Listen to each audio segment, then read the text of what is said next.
I've certainly had my moments of terror, like existential terror, that something was going to go wrong and disrupt my family. I spent the next 3 years chatting with Suzy every single day.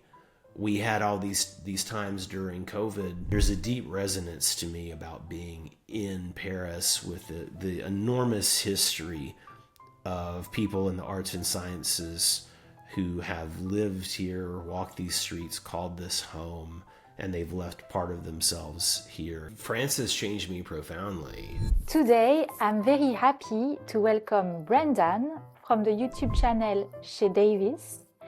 I'm especially glad to have a man on the podcast today because many of the conversations here on Feel Good French have had quite a feminine energy so far. Brendan and his wife Suzy are a multicultural couple who decided to take the leap and begin a new chapter in what I like to call a neutral territory for both of them, Paris, la ville lumière, la capitale. Brendan is originally from LA, Los Angeles, and Suzy grew up in China, and the two of them met while living in China, where they built part of their life together before deciding to move to France. Today, they are building that new chapter here in Paris, now raising their baby in the French capital. In this episode, we are going to talk about Brendan's journey from China to France, his experience of Paris, not just as a place to visit, but as a place to live, and what it really means to build a life here between cultures. Bonjour Brendan. Bonjour Deborah, ça va? Oui, ça va bien. Et toi? Comment ça va? Parfait. Parfait. Yeah. Il fait beau à Paris? Il fait beau aujourd'hui? Maintenant, oui, maintenant c'est un peu beau.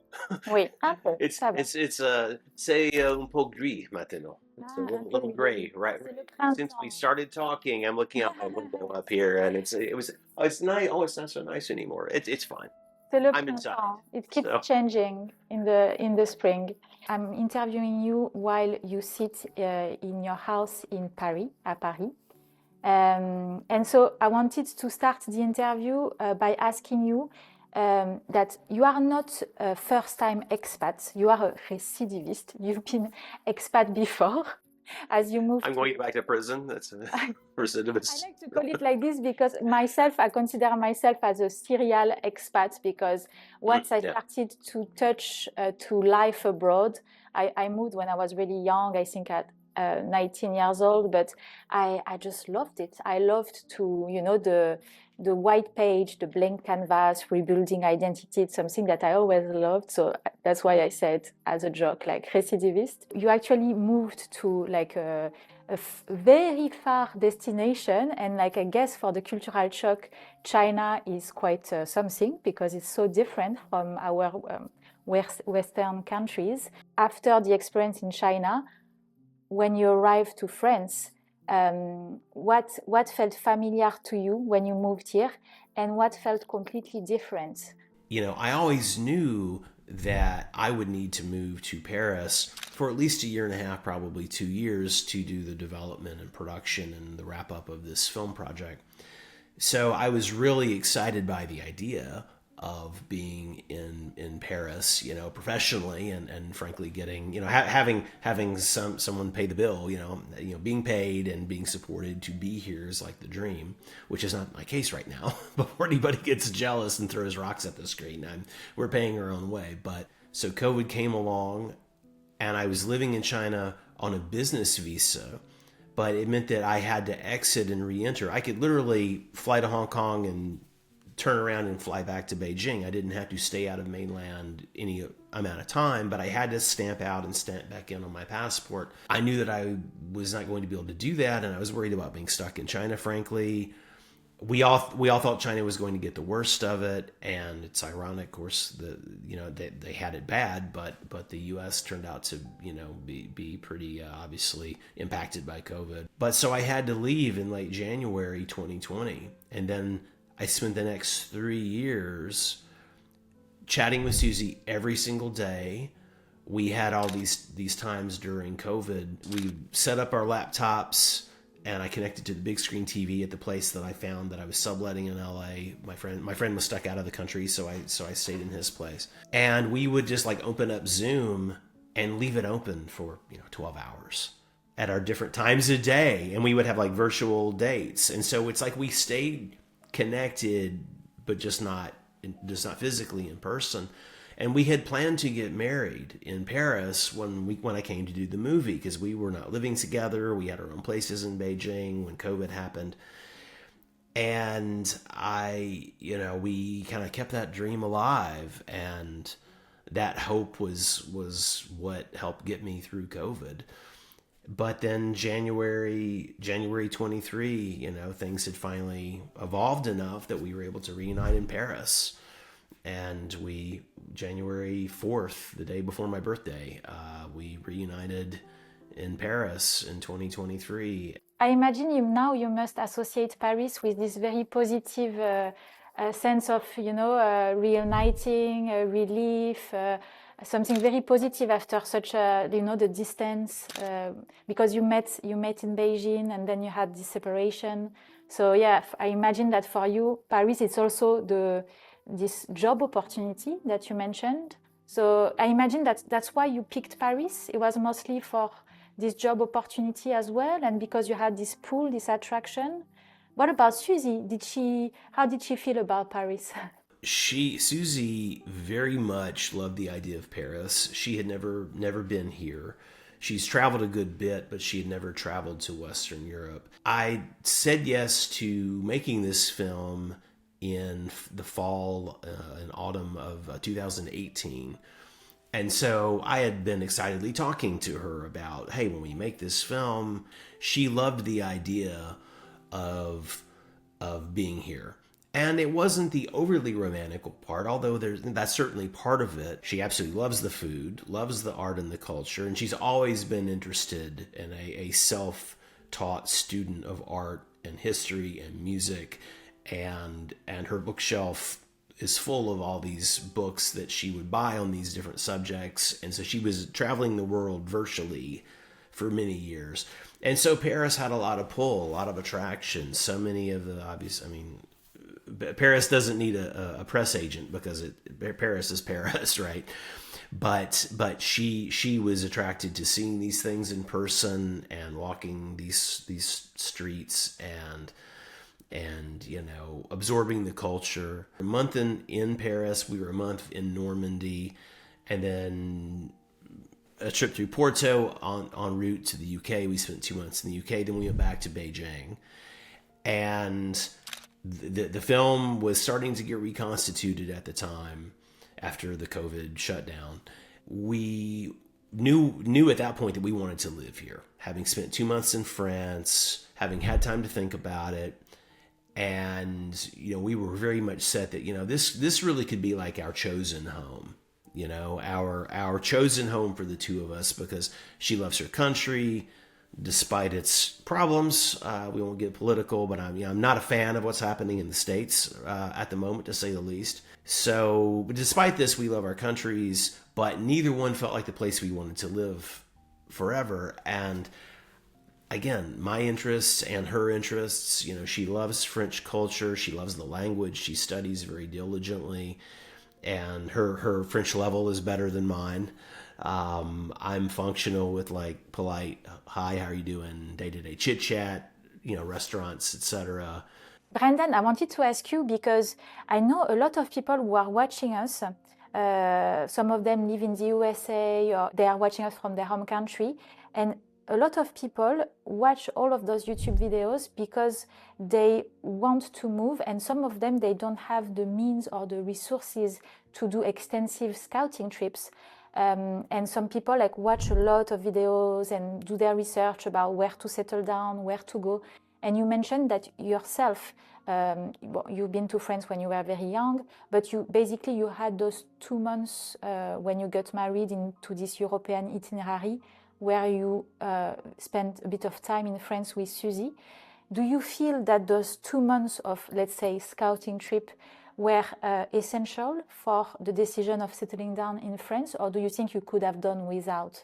Do you think that was an important part? It definitely helped. And again, before that was when I was here for almost a month on literally a scouting trip for a film. So I spent, 3.5 weeks with doing location scouting and having meetings and going all over the Metro Paris area with my partners to have a meeting and scout locations and tour a soundstage or meet Jean-Paul Gaultier at his atelier and all these crazy fun experiences. And so that really helped enormously when it came time to plan remotely, where are we going to go?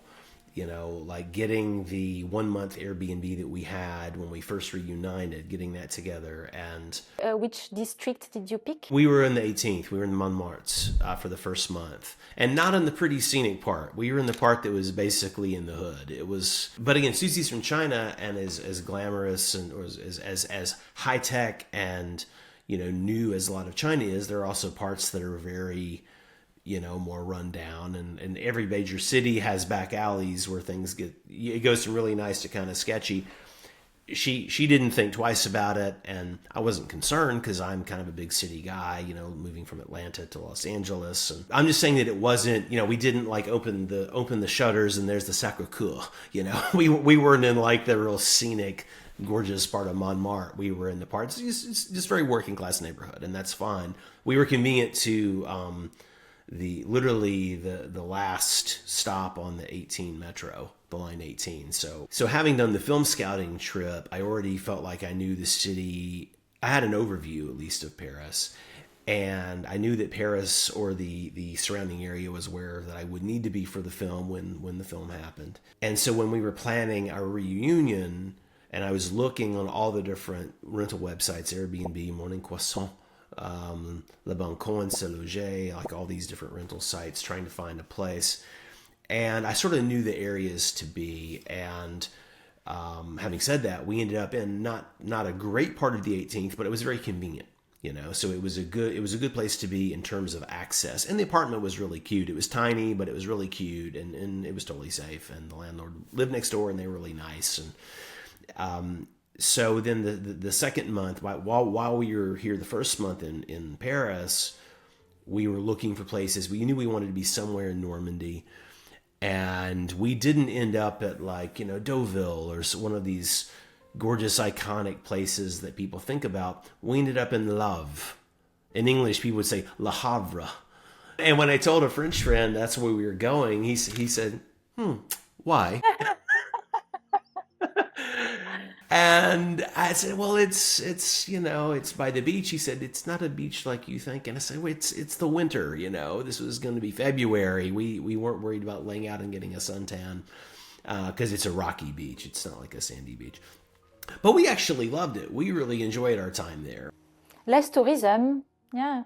That's part of what we love. We wanted to live in a place that was like real France, and Love is definitely real France. Road less traveled. Absolutely. And because I was still doing, my business partners from the US were coming over and also having meetings, and I was going to Fashion Week and going to shows, and we were doing more of that in 2023. And so I would get on the TGV train from Love and go into Paris or take the Flixbus, take the commuter bus. So, and she and I would come into Paris to make a day of it and go eat at one of our favorite places. And there's a bouillon. Yeah, Le Petit Bouillon Fermont in the Châtelet de la Halle area. We love. C'est bon marché. Bon marché. It's a good expression. I want to give some French expression, like it's affordable. You know that in French we don't have a word to say cheap. We don't have an actual word. Cher is expensive, and bon marché would be like good bargain. C'est bon marché, c'est accessible, ce n'est pas prétentieux. It's not like pretentious food. It's like, day to day, plat du jour. On our channel, we have done a lot of these, basically how-to France videos for people, with a focus on helping, immigrants, expats, not so much visitors, although it's applicable to visitors, but we're really focused on people like us who are planning to move here, want to move here. I mean, I love the city of Paris. I'm a city guy. I would be really happy in the city. We've taken our daughter, Jenny. She's been in and out of Paris a whole lot. But my day-to-day life with Geneva, because I'm the main caregiver, I get her up Suzy has to leave before Geneva or before we're awake. So I get her up, take her to daycare, and I pick her up at the end of the day, la crèche, oui. And I've got a bunch of stories about that whole topic. If you want to get into the daycare situation here, is pretty wild because we're in a crèche parentale. We're in a parent run. So the parents are basically, there's a professional staff, but then the parents are like it's an association. Mm-hmm. And you have to contribute. Exactly. So we all, like tomorrow I have a shift. It varies. You sign up for the next month at the parents' meeting. In my one-to-one sessions with expat over 50, the same situations come up again and again. Talking to the delivery man, dealing with everyday admin, going to the hairdresser, feeling blocked in simple conversations. Not because your French is bad, but because real French is real. After years of teaching and coaching, I decided to put all of this experience together and build a course designed specifically for you and for your daily life in France. It will be very, very practical and empowering. Right now, I'm in the creation phase and I'd love to co-create it with you. I've put together a Google form below where you can tell me what you really struggle with and what would make French easier and more confident for you. There is no commitment. By filling the form, you'll be added to the waiting list for the first cohort, get priority access and a special launch price as a thank you, merci, for helping me build the best possible course for expat over 50. That's going to be really good for you. If daily life in France sometimes feels harder than it should because of the language, this is for you. Merci beaucoup. This is really common in France, this collaborative economy where, it's not all about the money, but it's about participating, exchanging. I think it's quite part of the French culture as well. It is. And I was tangenting off of just saying where we are and logistically, so me and my daughter are mostly here in Joinville-le-Pont. Like, we basically are here and this is my office. But part of being in the suburbs, part of why being in the suburbs is great is, we're renting, this is a house. So we have a 3-bedroom, 2-bath house and a yard and a driveway and a garage, which is nice because we do plan to get a car. Especially if Suzy keeps having to work, 4-hour round trip, that would cut in half. If she had a car, it would be 1 hour each way. Our rent here would get you a decent 1-bedroom in an area in Paris you'd want to be in. So for the price of like a 1-bedroom that probably is a 7-floor walk up, where we have a freaking house, We spent that 1 month in Montmartre. We did the month in Love. And then the UK, and we were mostly in the countryside, and we spent a week in London, and I made a film in London, which was cool. We went back to Beijing, found out she was pregnant, and we started planning our move here. So because we knew we were going to move ourselves, because we knew we wanted to get settled. It's a lot of issues we knew we wanted to live in France anyway. So we're like, well, we better have our daughter in France, or else it's going to be harder to move her. And there is no birthright citizenship. I think that used to be a thing here, but she's not French just because she's born here. But at age 15, we can petition, and because she's born here, if she's lived here 5, as of the current way the immigration laws, the sides are always arguing about how to change it. But at age 15, we can basically petition, and she becomes a French citizen and gets her passport if she wants it. And she can keep she's an American born abroad legally, so she has an American passport. That's also interesting for your daughter. Just her situation, like parents from two nationality, growing up in Paris. And she's going to be probably trilingual. She is trilingual now. She's 26 months old right now. And there's a theory that I've become familiar with. Suzy did all the studying, and she has a lot of mom groups and stuff she's involved in online. And one of these theories about how to best raise bilingual or more children is that it's like one parent, one language. So, and Suzy and I speak English by default anyway. We practice our French together, and I know a little Chinese, so once in a while there's a phrase that's funnier or more appropriate. Like, I'd rather say it in Chinese, but I basically speak English. Suzy tries to only talk to Geneva in Chinese. For the most part, she only speaks Chinese, and then they do video calls with my mother-in-law 3 or 4 times a week, who only speaks Chinese. And then at school, Jenny is in a French creche. She's in a French daycare. So she's surrounded by French, and we live in France. And les enfants français. It is really funny. I've told this story in other contexts and tell it to people, but what's really funny, she's not making really complicated sentences yet, but she has a good vocabulary, and she knows what she wants or how she feels, or what she's asking for. So we have a rule. There are a lot of things like common items that common things in your life that she knows 3 words for. So if there's something she wants that we don't want to give her, like say we're working on dinner, but she decides she wants a snack, and she starts saying, she'll come in and she'll say, apple, apple, apple.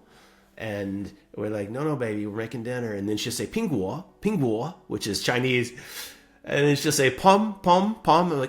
And we have a rule that if she asks for it 3 times, she can have it, or at least a little bit.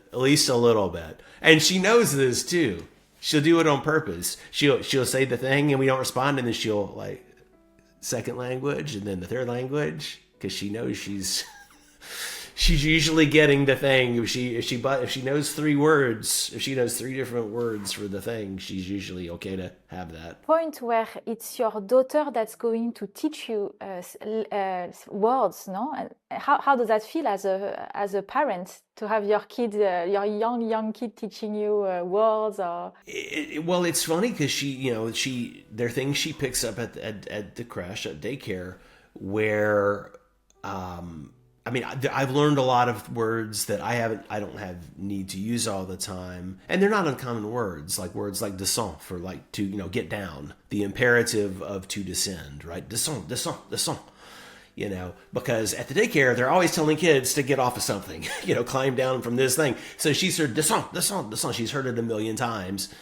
And when they want more. So she used to always say, more, like if she, earlier when she's a little younger, now she says plus. Well, then she said plus, and now she says encore. She's always saying encore.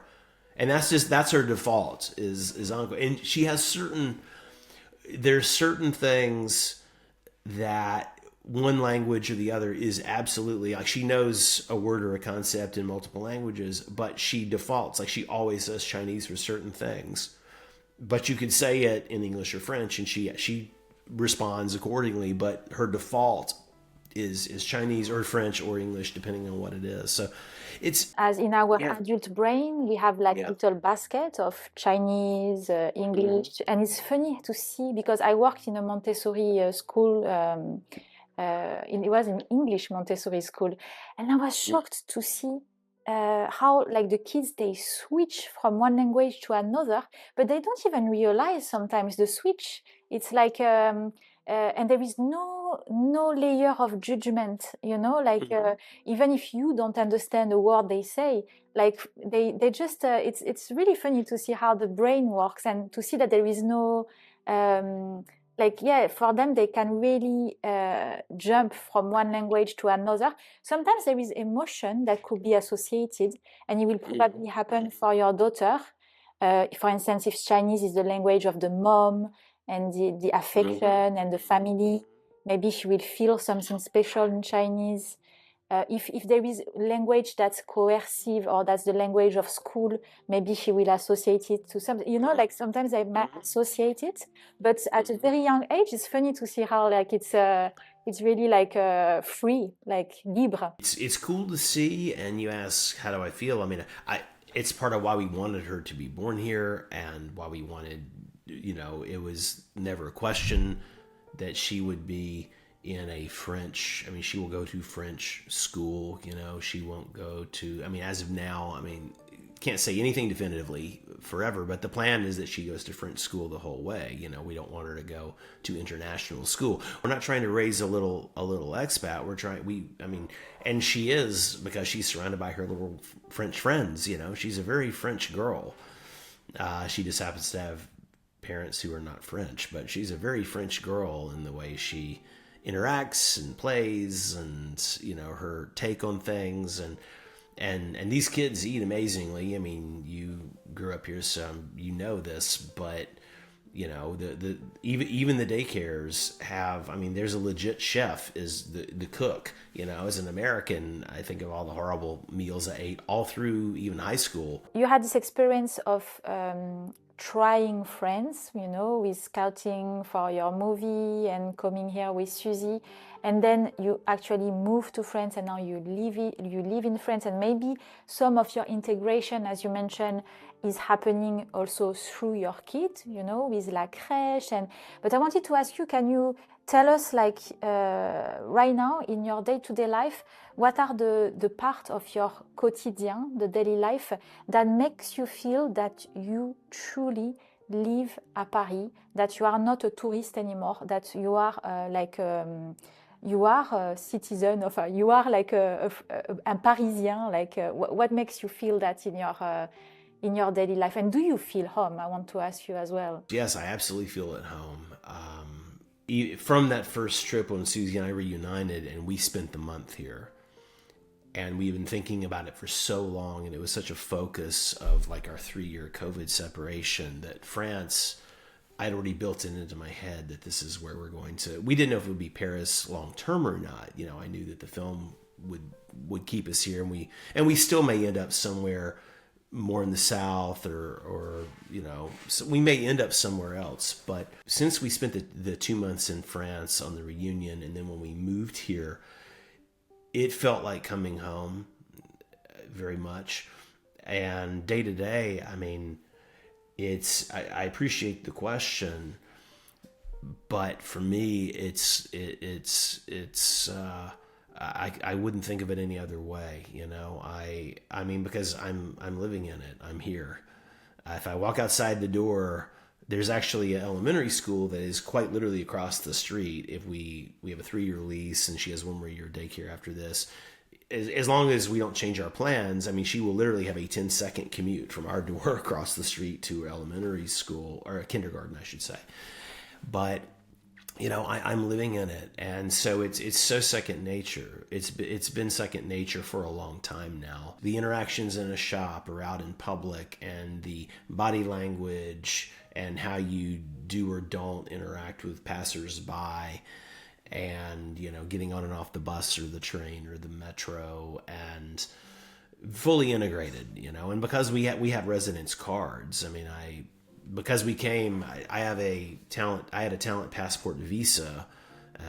It says I'm an artiste. When I got that, I showed my mom. It's like, look, France says I'm an artiste, Mom.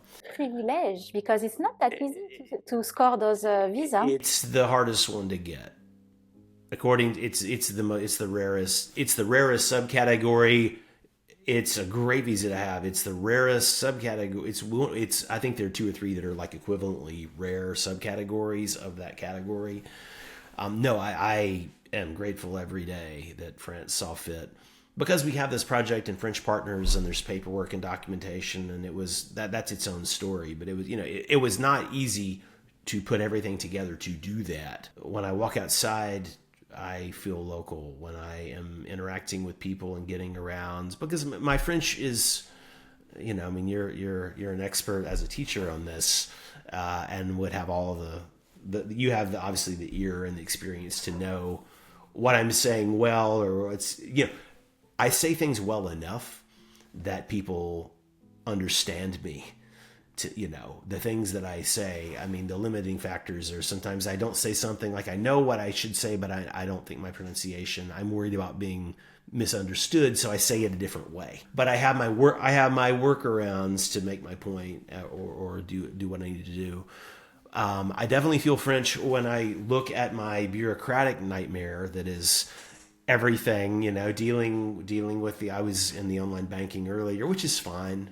and BNP Paribas has a nice interface, but I'm trying to find a specific thing to get a record of a certain thing, and the website doesn't want to cooperate. And this might be true if I was native French. I think it's not going to do the thing that I want it to do.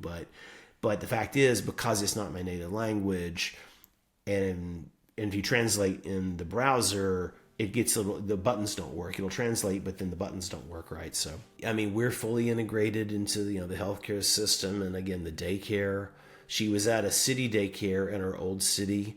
When we moved here, we had a 2-month rental in the 16th arrondissement, which is very nice and very fancy. That was our treat for ourselves for her last month of pregnancy. It was very nice. Liz says, yeah, it was very nice, and we got a good deal, but it was still like, this is short term to get us situated nicely, have the baby, have a whole guest suite for my mother-in-law who came over for a month to help with the baby, bless her heart. So do I feel integrated? Yeah. We have a grant me guarantee for our, to get our lease for our place. I mean, I've been through the process of signing a proper lease, on this house. I mean, so that is not for the faint of heart. That is not a tourist move. You can't sign a lease until you're thoroughly integrated. So yeah, I'm just wondering, as I asked the question, what is it to feel home? Because you mentioned that for you, it seems that this feeling is grounded into the practicality, like for instance, the fact that to have a long-term rental, to be really like grounded in your house, to be in the healthcare system, all of those, and the visa and scoring and wanted to gain the citizenship. Like, I think all of that makes you really pretty much down to earth, terre à terre, like grounded in Paris, and makes you maybe feel, okay, that's my base, that's my nest kind of thing. But was there like also another part of this feeling of being home? Yes, like I'm wondering if it's something that you feel straight away, like love at first sight in Paris kind of feeling, that's my vibe, that's, as you mentioned, this intelligentsia, the philosopher, like this as an artist, because you are an artist, like this kind of strong pull that the capital had on you. Or is something that grows? I don't know how could you say a word about it? Absolutely. And I was focusing on the practicalities because that's just so much of the day-to-day life that we live in. But the deeper layer of this, I think is, I mean, I'm glad you asked about that, because I mean, that's the more interesting part to talk about is the emotional and the cultural aspects. I've certainly had my moments of terror, like existential terror, that something was going to go wrong and disrupt my family, because this was really hard to do. Just me and Suzy's journey from, Beijing, separation here, just that was so hard just to reunite, and was a daily preoccupation for 3 years. And then having the baby, and you tell from all the gray in my beard, I'm an old dad. This is my first child, I turned 56 and then she was born the next day. So that's its own, podcast or a therapy session probably. But the reality is that I have this added layer of responsibility of making things work, with the understanding that, even if we all live our natural ages, barring outside of accidents or tragedies, right? If we all live our longest version of the actuarial tables, like insurance companies' estimates of a lifespan, I'm probably only around until she's, in her 30s, most likely. So there's a big existential pull. And Suzy, I'm 16 years older than Suzy, so Suzy's 42. So she's, she'll be around a lot longer than me, again, in theory, hopefully. But for me, it's very much a emotional, the feeling of, I got to make this work. And again, my business, film and TV business. Someone who's listened to this, I'm very optimistic about what I do and very passionate about what I do. And not only could I do an entire podcast series about this, I have previously. When I was in China, I had an entire podcast series that was focused on people in arts and culture and international business and talking about those kinds of things from a cross-cultural perspective. Paris has an energy that, not talking about the glitzy, the glammy, the stuff that is exciting if you're a tourist, but there's a deep resonance to me about being in Paris with the enormous history of people in the arts and sciences who have lived here, walked these streets, called this home, and they've left part of themselves here. Paris is in their DNA and vice versa. I do have my moments of quiet awe if I'm not religious, but if I go in a cathedral, or go in some other religious institution or someplace, even if it's not related to a religion that I'm connected to, it's like to many, many generations of people, this meant the world. Paris is like your surrounding, your life, but I think that you've explored a little bit the countryside and places around, so yeah, maybe you can say a word about it. Yeah, I absolutely loved our time. As I said before, I'm actually a fan of love, so I want to give them respect. And when we were there, we didn't rent a car.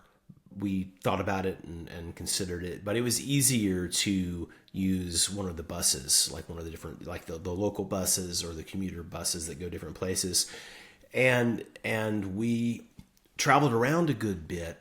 And I would really love in the later years, I think this movie may happen. I definitely I could see us being based in or around Paris in our case for the next 5 years or something like that. But if we are fortunate to be at a point where we can afford to buy a house, we can't afford to buy anything around here. We couldn't buy this house that we live in. So we will very likely look like Aix-en-Provence, or I have friends from that area, and we would be very happy, especially because with my particular career, as long as I have a phone or internet connection, I can the shooting of a project happens where that happens, but the preparation work and everything else, I can be anywhere. So, my hope is that we can be looking for a place to buy in the next 5 years. And we want to make sure that we get our residence cards renewed the next 4 years. We want to make sure we have at least that much runway, to get everything situated. But I as much as I do love Paris, I'm a huge Paris fan, but I also am a fan of the France that is not Paris. And you're right that I moved to Paris, but I didn't move here only for Paris. Yeah, maybe as well, I was thinking it's maybe a good point to arrive and get to learn the French culture, the French language, and maybe when you have a better command of French, that might help for your future integration into a more like a village, like the country life. It will prep you in a way, no? I think so. I feel that, and because like any other major city, Paris will test you. Paris is a test, and do you pass? And it's a pass-fail test. I wanted to ask you about integration and friendship. I don't know if how things go for you. I know that you mentioned that your job as a video maker, artist, and you mentioned as well your involvement into les francs-maçons, like the Masonic movement. I don't know if it's something that you do where you live, where you are, and I don't know if that is part of your integration. I imagine that La Crèche and the daycare with the little girl may also be maybe a door towards friendship. So tell us about like your social life. Okay, sure. My fraternity would have been a great integration point, except that I've only just now had the time to focus on getting connected, because there's a whole formal process between countries that has to happen before you don't just show up at a place. And I was planning to visit as we record. I was planning to go to my first meeting at an English-speaking lodge in France this Friday, but it's not going to work because of Suzy's work schedule. She can't get off work early to come get the baby. So that would be a great way to do it. And anyone who has, if someone is in, say, like the Rotary Club. I mean, Rotary Club is international. They have, you drive through the countryside here and you see signs for the Rotary Club, or the Lions Club. That my dad was a big member of the Lions Club, which focuses, it's a social charitable organization. They focus on eyesight, and they're Lions clubs. And so anything that you're into, wherever you're coming from, there's probably, if not the same version, like a local chapter, there's something similar here you can get involved in. I think that's great for people to do. I wish I had been able to start going to a Masonic lodge early on, but just didn't have the time when we were traveling, and have only just now had the time to get everything situated. So I will soon, hopefully April. And as a young parent as well, you have a lot on your plate, so step by step. There's a lot. Well, I'm an old parent of a young person, so yes. But in terms of social life, we're very friendly with a lot of the other families at the daycare. We haven't socialized yet, but that's just, everyone, by definition, they have a 1 or 2 or 3 year old child. So there's just not a lot of going out to socialize. I've met Americans from time to time, but I'm not in any kind of an expat bubble at all. And even when we were in the city itself, we were not, and my friends are French. If they're expats from another country. I mean, one of my best friends is Austrian. His wife works at the Austrian embassy in Paris. And so, I got together with him last week for lunch, and, but my friends are mostly French. How is that possible? How do you do it? Like, for people who want to move to France, how does one make friends with French people, with les Parisiens? One of them is a French-Chinese couple. He's French American, and she's Chinese. So technically I do know one American, but I mean, he's French. He's a French guy.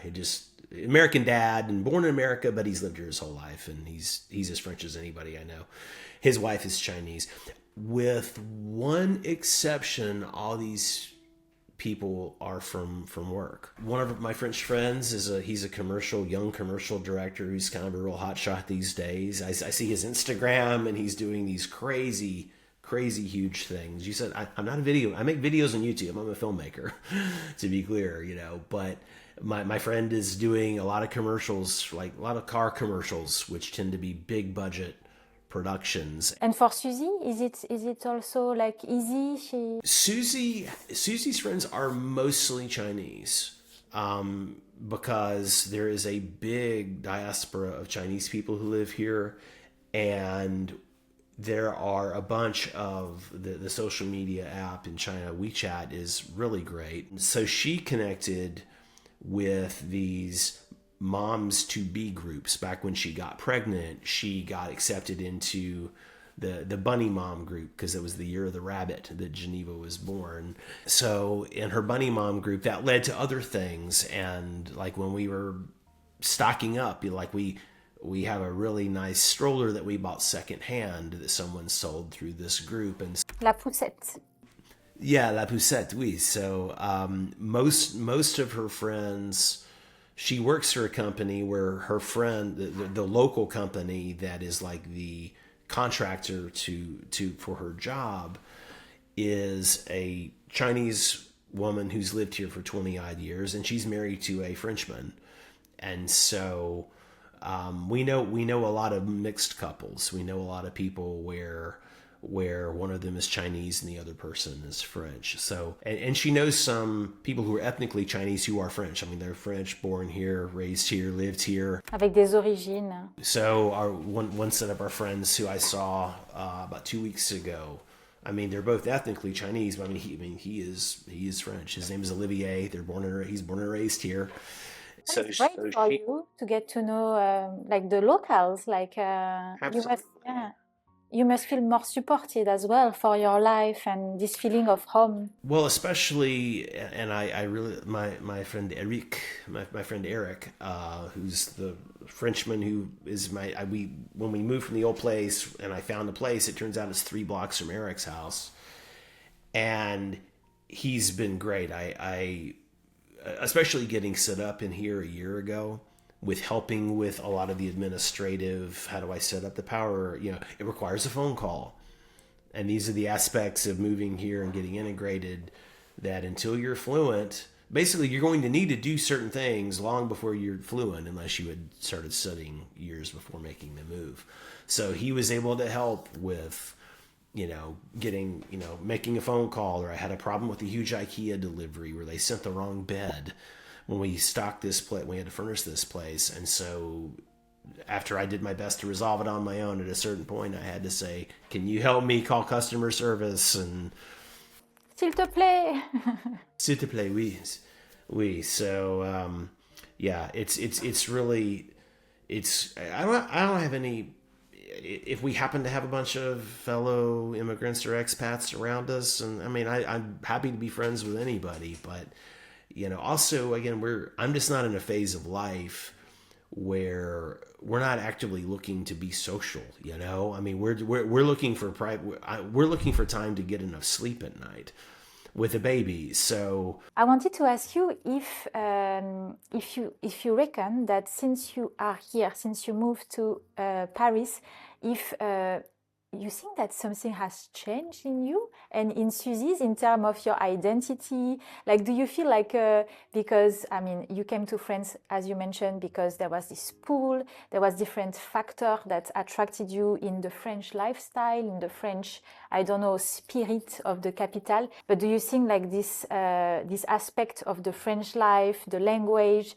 the people you met, the experience of France, do you think it has changed Brendan? France has changed me profoundly. I have really embraced the work-life balance concept more than I would have ever imagined, coming from, building really the formative part of my career in Hollywood and the crazy hours that we work in my business. I still work. I mean, I have plenty of French friends who work incredibly hard, so I'm not disrespecting the way people work here, but the work hours are different. And I'm still used to a 12-hour day being like the standard. Like 12-hour work day is like the minimum in film and TV if you're in production. And it's typically, if you're in production, between getting up and going and doing it and then going, it's like 16, 17, 18 hours. My French perspective, it's mad. It's a lot. Sure. Well, I think to most people's perspective, it's a little bit mad. I have definitely, because what I'm doing is, as I'm developing so many things, I have to put in the time, I mean, the stuff I'm doing is requires butt in chair.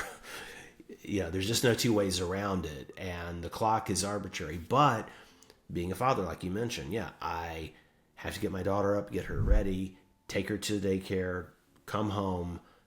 I have a certain time I have to pick her up. And so my days are really constrained between those two daycare responsibilities, and then if I'm going to work in the evening again after she's gone to bed. So it's forced me to operate differently.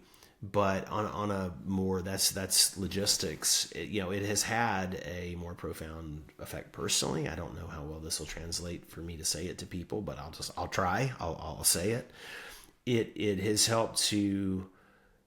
I try to make the time count in all ways. I mean, the time with her, of course, is the big focus. The little bits of time that I have with Suzy, I have long had a awareness of being deeply present. If I'm engaged in something with someone, of being present for that. But it's highlighted it. I mean, it's really turned it. It's amplified the necessity of that. I used to say I hope I live to a healthy 100 years old. I don't know if 100 is realistic, but that's the goal. Just want to go back to what you said about you first started with, yes, France has changed me for the work and life balance. Because I hear that a lot. I hear a lot that something that changed, especially American, when they move to France, is the rhythm. So it's a story of rhythm because it seems that, I mean, it's like those cliches that we say about the French, and maybe it's the same for the Italians or the Spanish, but in Paris there is also this métro, boulot, dodo. You must have heard the saying, like also the people that work really hard because it's the capital, so there is a little bit more, it's more intense, let's say. Do you think it's this different rhythm and energy of the French living that like changed you and made you more present to your family, to your, you know, to you know, the quality of the time you have to spend with your little girl and your wife? I was also thinking, because you mentioned the new world, which is America, for instance, and the old world, the old continent where your ancestors are from. I don't know if that's also connected with those differences of rhythm, because maybe in the new world you had like people had this quest of making a name for themselves or of setting up a venture, and that makes great entrepreneur and people who work really hard and have a strong work ethic. But I feel at the same time here in Europe we are not so driven, but it's true that we do live, we do like really enjoy to sit down and have a 4 hours long dinner, for instance. So I don't know if it's this aspect that changed you. Do I touch something here? Or?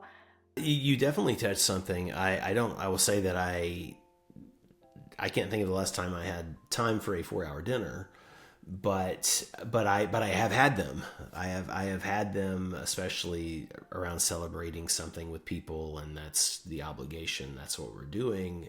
It's an opportunity. I say it's an obligation. It's a work obligation, but that's the reason. That's what tonight is about. You know, some of it's structural because the approach to life is reflected in operating hours and open and closure of stores and when you eat, and this has been covered to death by everyone who does. You know, the structural part of it is a thing, and as Americans, we're used. You know, again, this has been well covered by many people on other videos and venues. But as an American, unless you live in the middle of nowhere, you're used to being able to get most anything you want at most any hour of the day or night, and you don't think twice about it. And here, you have to think about all of that. You have to think, it's not just when is the bank physically open to walk in, but when do they close for a 2-hour lunch? And it's like, why aren't there some people who eat earlier or later? And it's like, what do you mean? Lunchtime is lunchtime.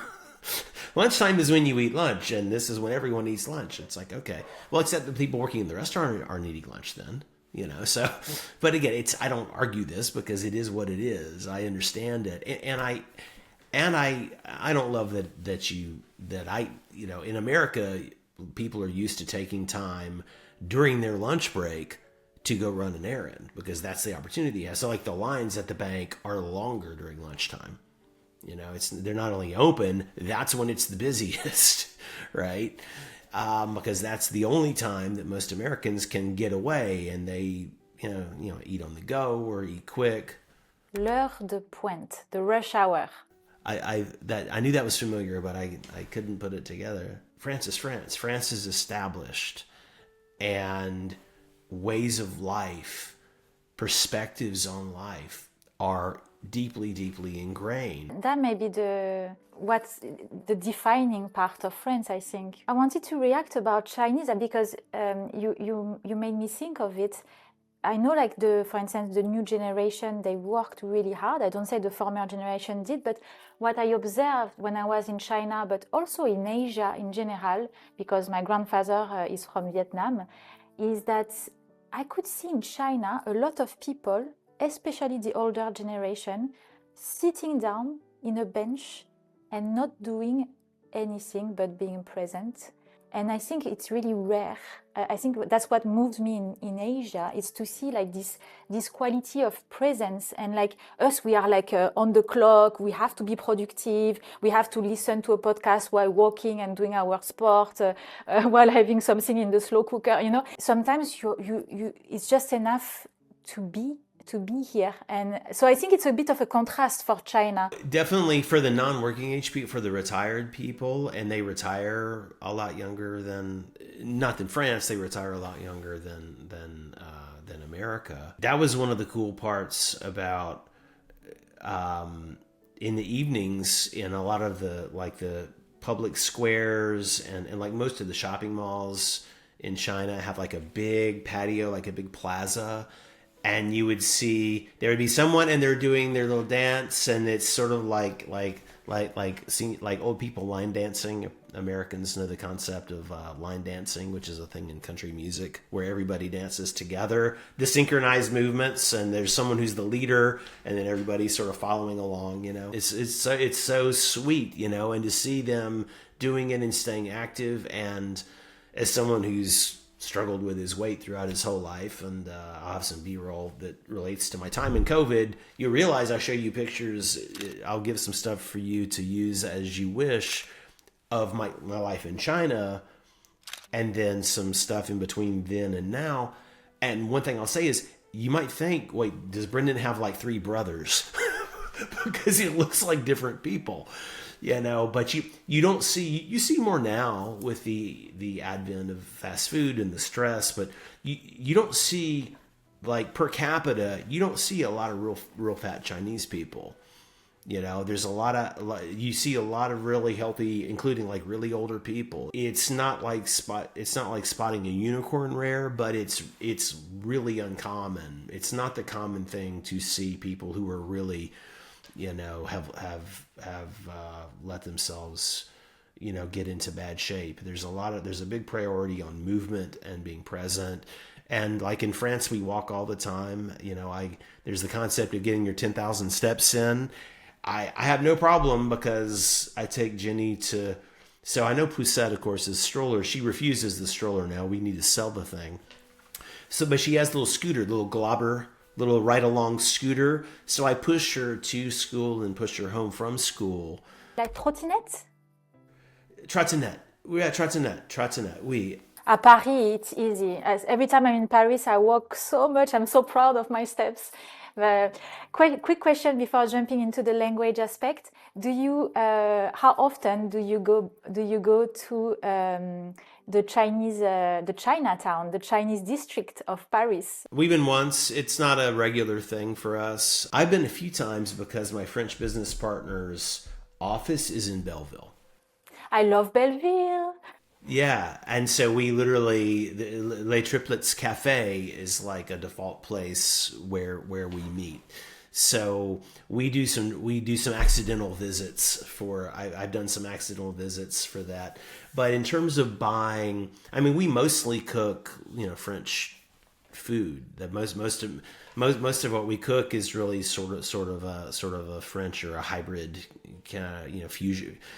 Fusion cuisine sounds fancy. I mean, I'm just saying we're using French ingredients and sauces for the most part. La crème fraîche or...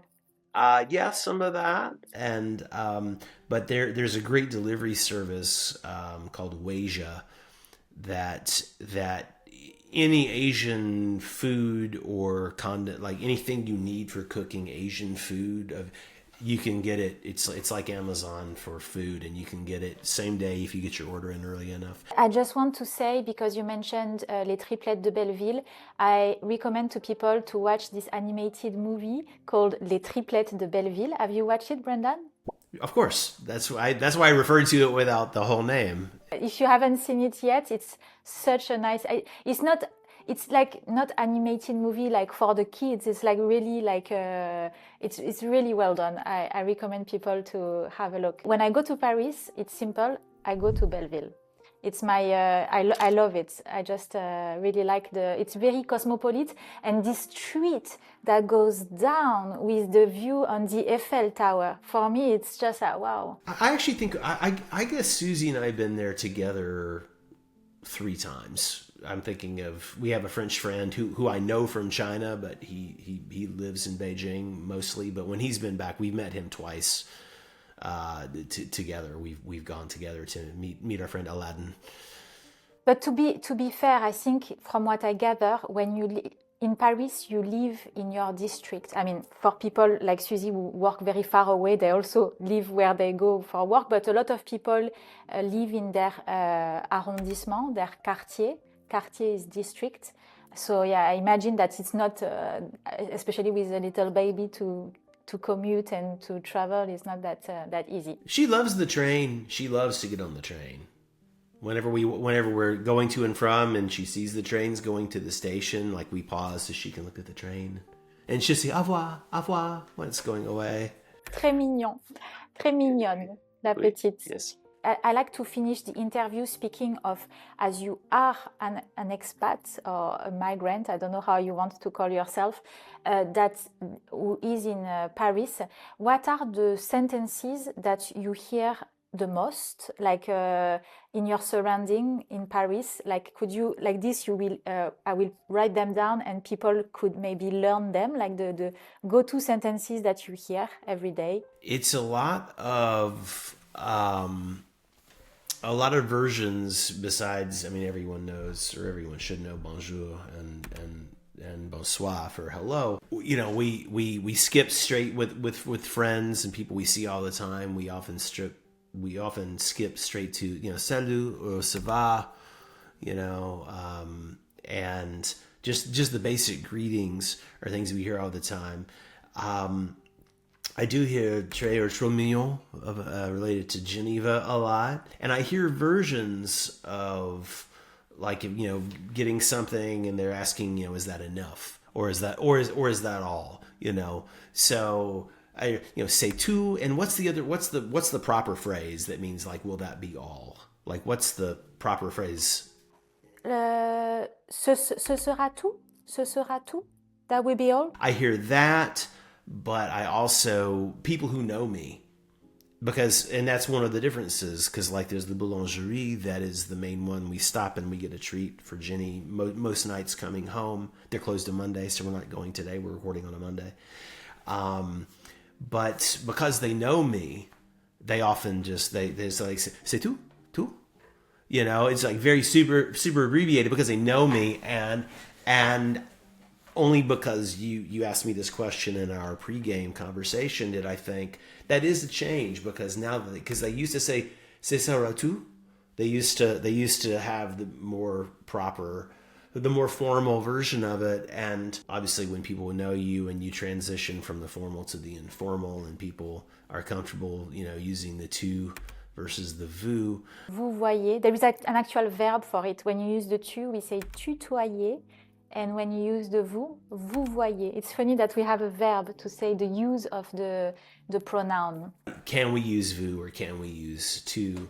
And you know, and I hear things, and I'm trying to think if I can remember one that's uncommon. Like the common things to say, like see you next time, or see you tomorrow, see you soon. Tout à l'heure, that at our old daycare, that was the main worker who handed Jenny off to us at pickup. She would her goodbye was always à tout à l'heure. And so looked up. I mean, I kind of got it, and I looked up. Okay, that means this. But I thought, well, that's a funny thing, because again, literally, it's like you know, see you at the hour. Jenny has started saying, "I'm ask you this." Because again, she picks up things that she hears at daycare a lot. She started saying, and Suzy thought she was saying the word for to listen, you know, écouter, but she's saying à côté, like à côté, mispronounced in English, côte, like à côté. It's not, she's saying à côté, and that means like she says it, yeah. That's how she's using it. She's just started doing this in like the last 2 weeks, where like if Suzy's looking for, like, you know, look, like her bookshelf is here and they're going to read a book, and Suzy reaches for one and Jenny says à côté, ok, so she means like the next one Next to, à côté de. Next one over, but it's often not like the next one, it's like something over here. But in her brain, she's making the leap. The next one is the one I want is right here. So Geneva is your teacher. C'est ton professeur de français. Oui. Et mon professeur, c'est trop mignon. Trop mignonne, exactement. Mignon being the masculine, and mignonne, mignonne, le féminin. That's what people are saying, and I forgot that was a gender changer. Yeah, I think you know mignon for filet mignon. You know the That's what I have hardwired in my brain as the aspirational steak as an American. You know, if we can afford it, let's get the let's get the filet mignon.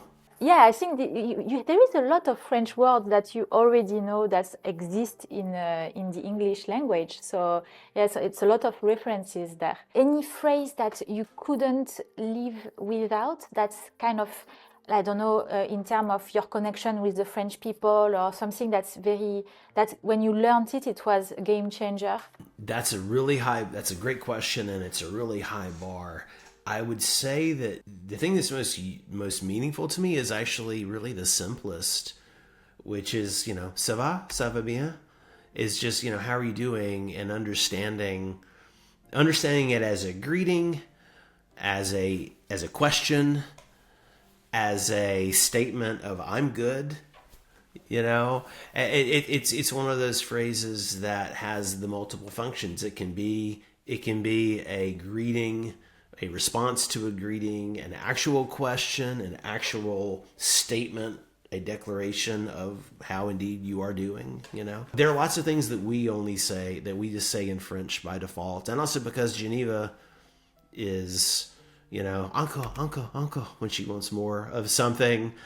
We're saying that all the time, and you know, and we say no with more of a French pronunciation for no. We say that kind of by default without thinking about it now. Merci Brendan pour tout ça. And to conclude, we mentioned it before, but Brendan and Suzy have this amazing YouTube channel where you created a community and you want to really craft the content for your people. And I think it's very practical and also like full of personal insights. And you basically document your life because also you are a filmmaker. So I think it's natural for you to do it. And I think maybe you wanted also to, maybe it was also your way to share your experience and maybe like because us like the people that are expats, I think it's we see the bridges between the culture, and especially in your situation, like there is so many bridges between America, LA, China and France, so there is many bridges there, and it's good to like speak about them and show those bridges to the people and help also people who have such a big project, like a life-altering, life-changing, a transformative project to move to another country and to integrate, to settle down, and for it to be as smooth as possible. So my final question to you is, could you say to the people who are watching us, and I guess a lot of them are still in their home country, do you have any final tips from your experience that you could say to them? For instance, they are preparing for their move, they are watching those videos specifically to be more ready, and maybe they have a little bit of fears, maybe it's their first time move, maybe they haven't been like you an expat before. Is there anything that you want to say, like any words, any encouraging words that or things that you have come up to your mind? Absolutely. It's easy to say, you know, don't be afraid, just do it. And behind all the real advice, you could distill it down to that. But I would say, I mean, everyone's different, but at least for me, I can say what worked for me and what I suggest to people is to know that it is doable, right? I mean, we're evidence, and there are many thousands of other people who are evidence that it is doable. It's a process, and what I would say to people is give yourself a lot of time to do the research and just think backwards. Well, one thing that I found useful myself that I suggest to other people is think about what does your settled state look like? Like you want to move to France, cool. Are you single, a family, with kids, without kids, etc.? You know, how are you living now? Like think about what you envision your future settled state to be, and then just deconstruct it backwards to figure out the things you got to do. It's like, okay, well, We need healthcare. How do you do that? That's a whole process. You get online and research it, right? We need to deal with like school for the kids. How do you do that? There's a lot of tools online. So think about where you want to be, and then just go backwards until you get to where you're sitting in the moment. Ocean doors a little bit, no? Yeah. Like les poupées Yeah. russes. Yeah, and I'll tell you, there's a thing that we built. It's totally free. I don't get anything from doing this. I had a little time over the holidays, and I'd had the idea. A lot of the questions that we get, some of the questions we get that recur are things, there's certain questions I've answered a lot on the YouTube channel in the comments and stuff, and happy to do it, and we're happy to do it still. But I built a custom GPT. It's totally free. There's no catch, and it's linked. It's on our website. I need to list it in the store, which it's still free, but it's not searchable if you go into the ChatGPT store. But with the link, it's free, and it's called Move to France GPT, and it's built to help people who are either thinking of a move and at some stage of planning a move, or they're already here but they haven't done some milestone. They haven't got their carte vitale, or they haven't renewed their visa to a residence card. And so I put a lot of time into taking all of our experience, because my chat GPT has been, I wish I had it before you made the move. We figured out almost everything on our own, and I didn't start using it until about a year and a half ago. So getting here, getting initially situated, that's all on us and a lot of Google searches. But since I started using it, I have dumped many thousands of hours of time into interacting with it. And so I've been able to use all of our experience and help to train it to help people. And it prompts them, who are you and what are you trying to do and what's your situation, and it intuits the right questions. So again, we don't get anything from it. I'm not trying to encourage more use of AI to burn down more of the rainforest, but this is a good use. If you're gonna light a tree branch on fire, metaphorically speaking, this is a good use of it. The simpler version of the advice is, I would say, don't be afraid. Understand your fear and where that comes from, and that's a deeper issue. What are you afraid of? Are you afraid you're not going to find community? Well, there's community to be found, and create a community.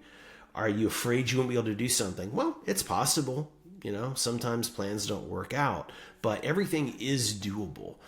And as much as it's popular to make jokes about French bureaucracy, administration, and French people love it more than anyone because they know it better than anyone. And it's very true that things are often very obtuse from an American point of view. La paperasse, we call it, when it's like the hard bureaucracy, coming from les papiers, the paper. There is a negative word, la paperasse. La paperasse is like when it's heavy. I have a new favorite French phrase. I can't turn this without disconnecting things to show you, but I have like my big cabinet with all of our stacks of paperwork and all the folders of everything. Everything is doable, at least in theory. Just, everyone who's given you the advice of expect it to take much longer than you, all that is true. Expect things to take infinitely longer than you are used to if you're coming, especially from America or China, to pick two places I know well enough to speak about. But there are resources. There are tons of resources. There are lots of great YouTube channels that we enjoy, that we've learned a lot from. And ours is meant to be a combination of, it started much more of our own experience, and then it became a lot of like how-to/explainer videos. How do you do this thing or this thing or this thing? And I don't know what it is right now. We're in a bit of a transformative phase as well over there. But those videos exist. And we created a Facebook page recently, so hopefully people can join us. I think you're one of our three friends, Deborah. So I'm not sure if you're our friend or not yet. I know we're connected somehow, but. Well, merci beaucoup. Thank you very much for taking the time to answer all the questions, sharing your experience, your unique perspective on moving to France, moving to Paris. Merci beaucoup, Brendan. And what can we say to finish? À bientôt. Au revoir. What would you say? À la prochaine. À la prochaine. À bientôt, Brendan. Au revoir. Brendan, merci. Thank you so much for sharing your story today. And for those of you watching, if you enjoyed this conversation, let us know in the comments what resonated the most with you, or if you're also dreaming about building a life in France. If you'd like more resources about learning French and navigating life here, you can also find me on my website, Feel Good French, join my newsletter, or connect with our community in the Facebook group Retire in France and Learn French. And of course, don't forget to subscribe to the channel for more conversations about life in France, language, and the many different journeys people take when they decide to start a new chapter here. Thanks for watching, merci beaucoup, and see you in the next video. À bientôt!